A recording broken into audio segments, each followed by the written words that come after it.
Hai, kembali lagi di Sobat Tekno. Di industri mobile, chipset memiliki peranan yang sangat penting. Chipset atau System on Chip atau SoC adalah sebuah hardware yang di dalamnya terdapat berbagai komponen untuk mengatur pemrosesan data, pemrosesan grafis, pemrosesan kamera atau ISP, modem, dan lainnya. Bisa dibilang, chipset adalah sebuah paket lengkap yang menjadi otak utama di balik kemampuan sebuah ponsel. Semua fitur yang dihadirkan oleh sebuah ponsel haruslah didukung oleh chipset itu sendiri. Berikut adalah jenis-jenis chipset yang dipakai di sebuah smartphone. Number 1. Qualcomm Snapdragon. Snapdragon adalah chipset paling terkenal. Chipset ini dikembangkan oleh Qualcomm, perusahaan asal Amerika yang belakangan fokus menghadirkan chipset untuk berbagai platform. Gabungan prosesor Kryo dan grafis Adreno ini banyak ditemukan di chipset Qualcomm kelas atas dan menengah. Sebut saja Qualcomm Snapdragon 865, Snapdragon 855, dan 855 Plus, Snapdragon 845, Snapdragon 730, dan 730G. Snapdragon sendiri jadi chipset yang paling banyak disukai pengguna di seluruh dunia. Tidak heran, banyak vendor ponsel yang memilih Snapdragon sebagai chipset pilihan terbaik mereka.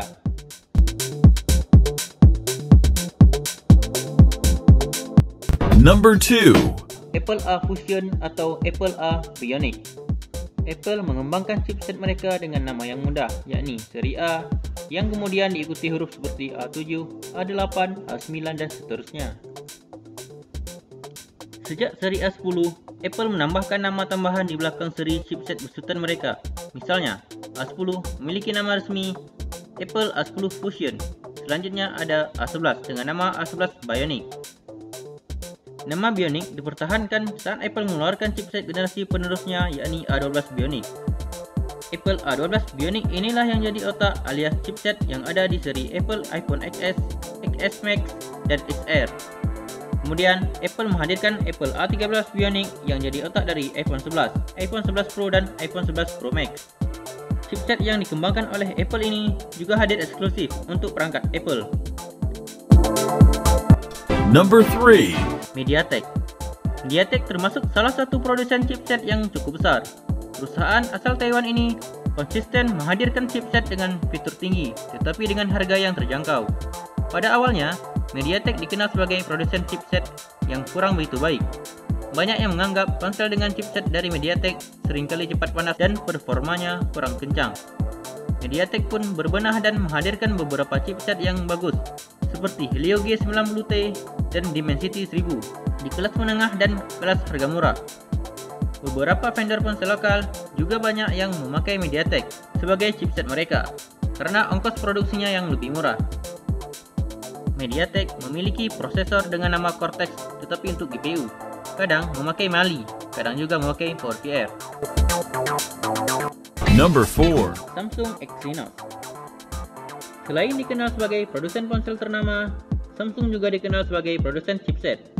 Samsung mengembangkan chipset sendiri dengan nama Exynos. Chipset ini tidak kalah secara performa jika dibandingkan dengan Snapdragon, bahkan performanya cenderung bersaing. Chipset Exynos banyak dipakai di ponsel besutan Samsung, namun tidak hanya Samsung. Produsen lain seperti Vivo dan Meizu kerap juga memakai chipset Exynos. Exynos sendiri terdiri dari prosesor Cortex dan GPU Mali. Jarang sekali Samsung mengubah kedua bagian ini. Number 5. HiSilicon Kirin, Huawei. Lewat anak perusahaan bernama HiSilicon, Huawei mengembangkan chipset mereka sendiri. Chipset Kirin ini khusus dibuat untuk ponsel besutan Huawei dan Honor. Chipset Kirin awalnya kurang begitu diperhitungkan, mengingat ponsel Huawei dengan Kirin jarang mendapat sorotan. Baru ketika Huawei merilis Huawei P20 Pro yang dibekali Kirin 970, Kirin pun dianggap sebagai chipset yang mumpuni. Huawei pun menghadirkan penerusnya, yakni Kirin 980 dan Kirin 9910 5G yang performanya lebih kencang. Satu hal yang menarik dari chipset Kirin adalah penambahan fitur di dalamnya. Huawei menanamkan dua fitur penting untuk chipset Kirin, yakni Hi-Eye dan GPU Turbo. Dari namanya, fitur Hi-Eye jelas jadi fitur untuk mengoptimalkan kemampuan kecerdasan buatan.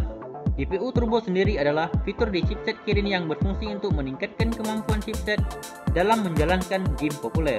Chipset yang benar-benar menarik bukan? Number 6. Unisoc. Produsen chipset lainnya adalah Unisoc. Perusahaan yang bermarkas di Shanghai ini memiliki beberapa chipset dengan nama Unisoc. Chipset Unisoc ini banyak dipakai oleh ponsel murah. Contohnya adalah Advan G5 yang punya chipset Unisoc ST9863A. Produsen lokal lain yakni SPC juga menghadirkan ponsel dengan chipset dari Unisoc. Chipset Unisoc sendiri dulu dikenal sebagai Speedtram. Speedtram ini adalah produsen chipset yang kemudian diakuisisi oleh Tsinghua Unigroup. Tsinghua Unigroup kemudian mengakuisisi perusahaan bernama RDA Microelectronics.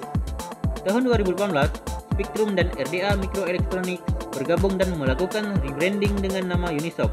Unisoc ini kemudian menghadirkan chipset 5G yang dinamakan Unisoc T7520. Number 7. Nvidia Tegra. Produsen kartu grafis untuk PC, Nvidia juga ikut bermain di ranah mobile.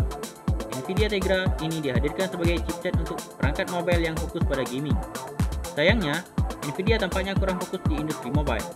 Perusahaan ini lebih fokus pada pengembangan produk kartu grafis untuk komputer.